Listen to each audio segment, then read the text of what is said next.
Hello అండి, అందరికీ నమస్కారం. వెల్కమ్ టు చిన్నారి వంటిల్లు. ఈరోజు మేము ప్రిపేర్ చేయబోయే రెసిపీ ఏంటంటే పండు మిర్చి పచ్చడి అన్నమాట. సో దానికోసమని ఒక 250 గ్రామ్స్ పండు మిర్చి తీసుకున్నాం. దాంతో పాటు ఒక పెద్ద లెమన్ సైజ్ చింతపండు తీసుకోవాలి, కొంచెం ఆవపొడి, ఇంకా మెంతి పొడి, కొంచెం జీలకర్ర, ఆవాలు, ఇంకా కొన్ని ధనియాలు, కొంచెం పసుపు, కొన్ని వెల్లుల్లి రెబ్బలు తీసుకోవాలి. సో ఇప్పుడు ప్రాసెస్ ఏంటో చూద్దాం. సో ఇప్పుడు ఏంటంటే స్టవ్ ఆన్ చేసేసుకొని ప్యాన్ పెట్టుకొని ఆయిల్ వేసుకోవాలి.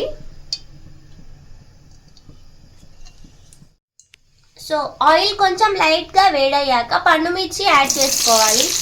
దాంట్లోకే మనం చింతపండు తీసుకున్నాం కదండి, అది కూడా యాడ్ చేసేసుకోవాలి. సో మనం మిర్చి ఇంకా చింతపండు వేసుకున్నాం కదా, ఇది ఒక 2 to 5 minutes ఇలా మంచిగా ఫ్రై చేసుకోవాలి. ఇది కొంచెం ఫ్రై అయ్యాక చల్లార్చుకొని మిక్సీ చేసుకొని చూపిస్తాము. సో మిర్చి ఇంకా చింతపండు చల్లార్చుకున్నాం కదండి, అది మిక్సీ జార్లోకి వేసుకుంటున్నాం. దాంట్లోకే కొన్ని ధనియాలు కూడా వేసుకున్నాము, కొన్ని ధనియాలు కూడా వేసుకోవాలి. అలాగే టేస్ట్కి సరిపడా సాల్ట్ యాడ్ చేసుకోవాలి. చిటికెడు పసుపు కూడా వేసుకోవాలి. కొన్ని వెల్లుల్లి రెబ్బలు కూడా యాడ్ చేస్తున్నాము. సో ఇప్పుడు ఇదంతా మిక్సీ చేసుకొని చూపిస్తాము.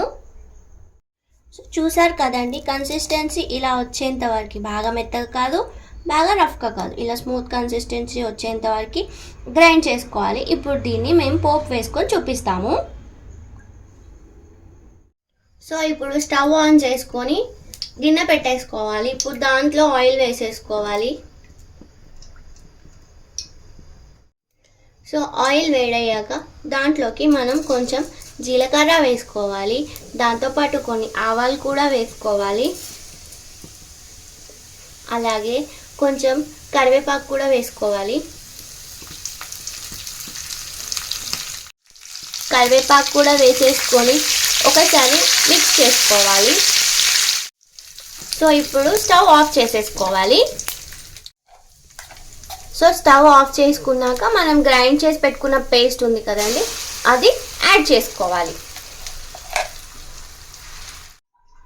సో ఇప్పుడు దీంట్లోకి మనం పేస్ట్ చేసుకున్నాం కదా, కొంచెం ఆవ పొడి ఇంకా మెంతి పొడి యాడ్ చేసుకొని మొత్తం వన్స్ మిక్స్ చేసుకోవాలి. సో ఇంతే, రెడీ అయిపోతుంది ఎంతో టేస్టీ అయిన పండు మిర్చి పచ్చడా. సో ఇంతే అండి, టేస్టీ అయిన పండు మిర్చి పచ్చడా. మీరు కూడా ట్రై చేయండి, బాగుంటుంది. ఇది 15 days వరకు మనం స్టోర్ చేసుకోవచ్చు, బయటనే పెట్టుకోవచ్చు, బాగుంటుంది. వేడివేడి అన్నంలోకి కలుపుకొని తింటే చాలా అంటే చాలా బాగుంటుంది. మీరు కూడా ట్రై చేయండి, మీకు తప్పకుండా నచ్చుతుంది. మీకు కనుక ఈ వీడియో నచ్చితే లైక్ చేయండి, షేర్ చేయండి, కామెంట్ చేయండి. అలాగే నా ఛానల్ని తప్పకుండా సబ్స్క్రైబ్ చేసుకోండి. థ్యాంక్ యూ అండి, థ్యాంక్ యూ ఫర్ వాచింగ్ చిన్నారి వంటిల్లు.